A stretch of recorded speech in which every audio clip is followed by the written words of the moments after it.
Sir तुमचं नाव सांगा. तसं माझ्या चॅनलचं नाव MM वायले आहे. मुंबईला MM वायले या नावाने मला ओळखतात आणि माझं खरं नाव मच्छिंद्र वायले आहे. अच्छा. तर आज मी पण या हिंदकेसरी मैदानामध्ये मला वाटतं दुसऱ्यांदा आलो आहे. मागच्या सीझनला आलेलो आहे आणि या सीझनला आलेलो आहे. कसं वाटतंय म्हणजे हिंदकेसरी मैदानाचा जोश? हे म्हणजे डोल्यामध्ये असं बघा, पुढच्या भविष्यामध्ये आपण जेव्हा केव्हा आपलं व्हिडिओ बघू किंवा काहीतरी असं कोणाच्या मुलाखती बघू, ते आठवणीत राहून जातात आणि ते क्षण पुन्हा आपल्याला बघता येतील. त्यासाठी इथं आपण आवर्जून उपस्थित राहतो. म्हणजे एक कुठंतरी सुवर्ण क्षण म्हणून असं बघितलं जातं. बरोबर आहे. आणि ह्या गोष्टी कायम आपल्या आयुष्यामध्ये आपल्याला स्मरणीय असतील. आपण किती पण वर्षांनी त्या बघू शकतो. बरोबर आहे. असाच आनंद देणारे 2 नंदी आहेत इथं. पलीकडं मथुर आहे आणि एक बकासूर आहे. त्यांच्याविषयी काय सांगा? मथुरच्या विषयी बोलायचं तेवढं कमीच आहे, कारण आज सलग मला वाटतं 5वं वर्ष आहे आणि माझ्या चॅनलला मी 5 वर्षापासून त्याला शूट करतोय. सर्वप्रथम मी बोनिवलीच्या मैदानाला गेलेलो तेव्हा माझा चॅनलसुद्धा नव्हता. तर मी शूट घेतली होती. त्यावेळेला मॅगी आणि मथुर गाडी पळायची, पण मला मथुर माहिती होता पण मॅगी माहीत नव्हता. तर त्यावेळेला ते गाडीमध्ये होता अंजीर आणि मथुर. त्यावेळेला मी शूट केलेली ती गाडी आणि अशीच पोस्ट केली ती आणि मी नाव टाकलं मॅगी आणि मथुर. तर मला काही मॅगी माहीत नव्हता पण मला मथुर माहिती होता. मग तिथं कमेंट आल्या, दादा अंजीर आहे, तो बोलतो मॅगी नाही. तर त्याच्यानंतर मला बैलांची ओळख झाली. मग मथुरच्या ज्या मी नंतर व्हिडिओ घेतल्या, मग मी विचार केला चॅनल बनवूया बरं. मग चॅनल बनवलं आणि मथुरची काय क्रेज आहे ना ती नंतर बघायला भेटली मला. आणि त्याच्यानंतर मला वाटतं बकासूरला पहिल्यांदा मी मुंबईलाच बघितला. आधी मी या 2 वर्षापासूनच मी इथं घाटावरची मैदानं कव्हर करतो, त्याच्या आधी नव्हतं येत. आणि जसं मुंबईला बकासूर यायचा ना, एक म्हणजे काहीतरी असं बघा, एखादा मंत्री गेल्यानंतर ना काहीतरी त्याचा ताफा असतो, तसा ताफा निघतो त्याच्या पाठीमागं. मुंबईला पण? मुंबईला सुद्धा, मुंबई असो मला वाटतं महाराष्ट्राच्या कुठल्याही कानाकोपऱ्याला जाऊ द्या त्याचा ताफाच निघतो.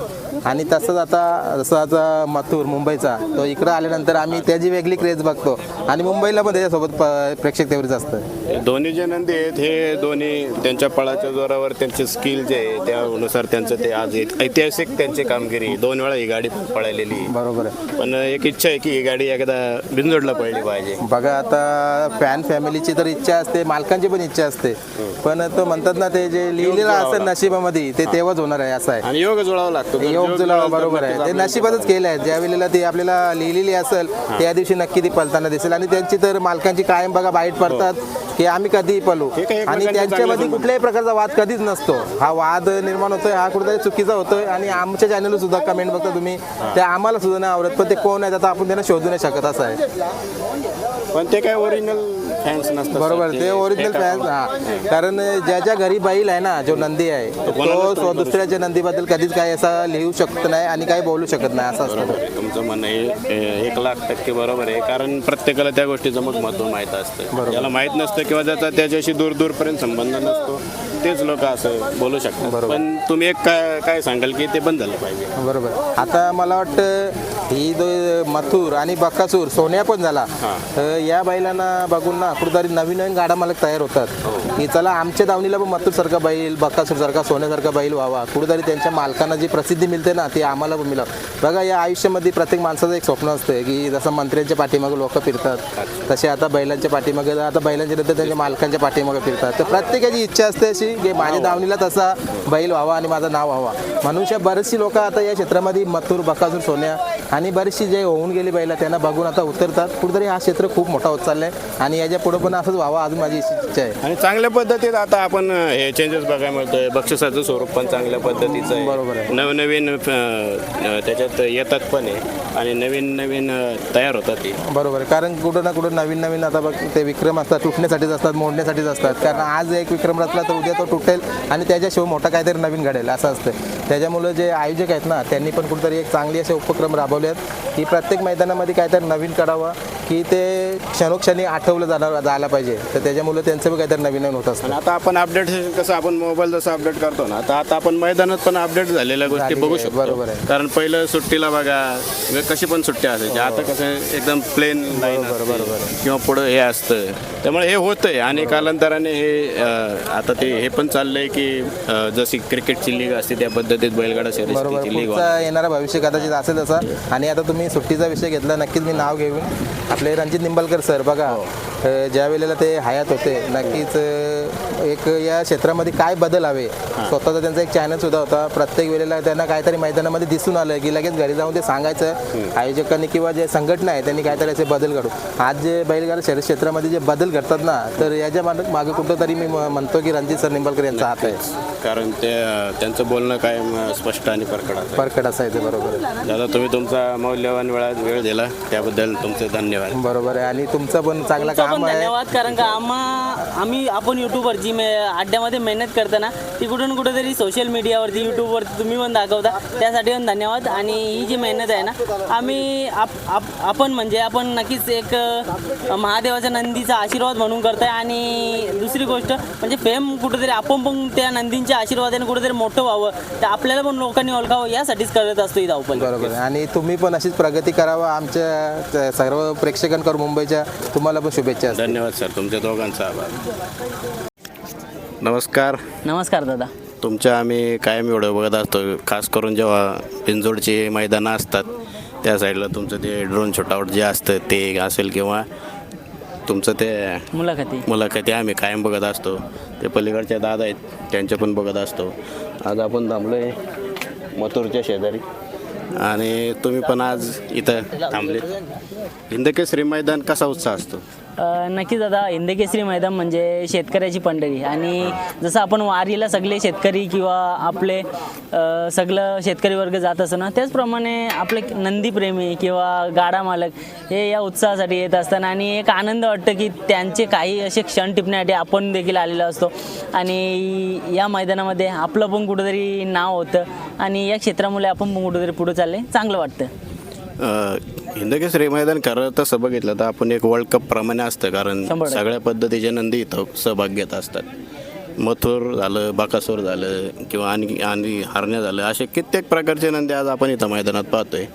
पण मथुर बकासूर मथुर या दोघांचं जे फॅन क्लब आहे हे थोडंसं जगप्रसिद्ध आहे 100%. तर त्या दोघांविषयी काय सांगाल?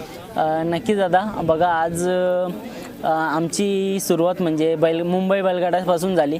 तसेच म्हणजे सर्वांचा लाडका हिंदकेसरी मथुर झाला, तसेच सर्वांचा लाडका चतुर्थ हिंदकेसरी मोठा सोन्या झाला. म्हणजे असे मोठे मोठे नंदी आहेत ना यांना कुठेतरी दाखवून किंवा त्यांच्या प्रेमामुळे त्यांच्या आशीर्वादामुळे आज आम्ही इथपर्यंत आहोत. आणि मथुर सांगायचं झालं तर सध्या धुमाकूळ घालतंय. मुंबई असू द्या, घाट असू द्या, सर्व ठिकाणी आपला मथुरचा निर्विवाद वर्चस्व असतं. आणि फॅन्स लोकांसाठी खरं तर तो जीवाचं रान करून पळत असतं. आणि आम्ही समोरून बघतो, आम्ही मुलाखती घेतो आणि समोरून बघत असतो दादा की तो बघा जेव्हा फॅन्स किंवा राहुल दादा वगैरे असतील ना त्या टायमाला त्याचा पळण्याचा जोश असं ना तो एक वेगळाच असतं. आणि मथुरला बघितल्याच्या नंतर कितीतरी असा फॅन फॅमिली असतील म्हणजे बघत राहावं, किती वेळ बघावं असा आपला सर्वांचा लाडका मथुर आहे. आणि बकासूर तर म्हणजे बैलगाडा क्षेत्रातला देवच आहे. आणि खरं तर मोठ्या लक्षाच्या नंतर जे कोणी देवाचं नाव घेतात आपला मथुर आणि बकासूर यांच्याकडेच बघितले जातं.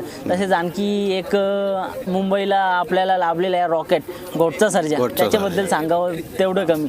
एक चांगला नंदी आणि सध्या एकदम टॉपला बोलतंय. म्हणजे असे बरेचसे नंदी मच्छिंद्र दादा असू द्या, म्हणजे छोट्यांपासून मोठ्यांपर्यंत सगळ्यांची मुलाखती घेऊन आज कसं त्यांना वरपर्यंत नेता येईल किंवा त्यांचा पल कसा दाखवता येईल हे आम्ही दाखवण्याचा प्रयत्न करत असतो. आता घाटावरती येतो, मालकांना खूप जास्त म्हणजे एक्सपिरियन्स असतं मुलाखतीचा वगैरे, पण आमच्याकडे ना म्हणजे छोट्यांपासून नाद असतं.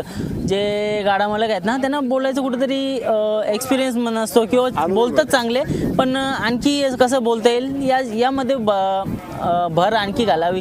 तर आम्ही युट्यूबवर एक चांगलं काहीतरी नवीन घेण्याचा प्रयत्न करत असतो. आणि आता तरी म्हणजे एक नंबर चांगले आता बघू शकता घाटावरती पण चांगले बाईट्स वगैरे येतात. तसेच आता मुंबईमध्ये पण चांगले कशा आपल्या मुंबईची बिंजोड टिकवता येतील किंवा हा क्षेत्र कसा टिकवता येईल याच्याकडे फोकस असतो. तसेच आमची बैलप्रेमी सेवाभावी संस्था असू द्या किंवा अखिल भारतीय बैलगाडा संघटना असू द्या एक चांगलं काम करते. आणि ड्रायव्हरांपासून तर यूट्यूबरांपासून सगळ्या छोट्यांपासून मोठ्यांपर्यंत विचार करून आज हा क्षेत्र कसा पुढे नेता येईल याचा विचार करत असतं.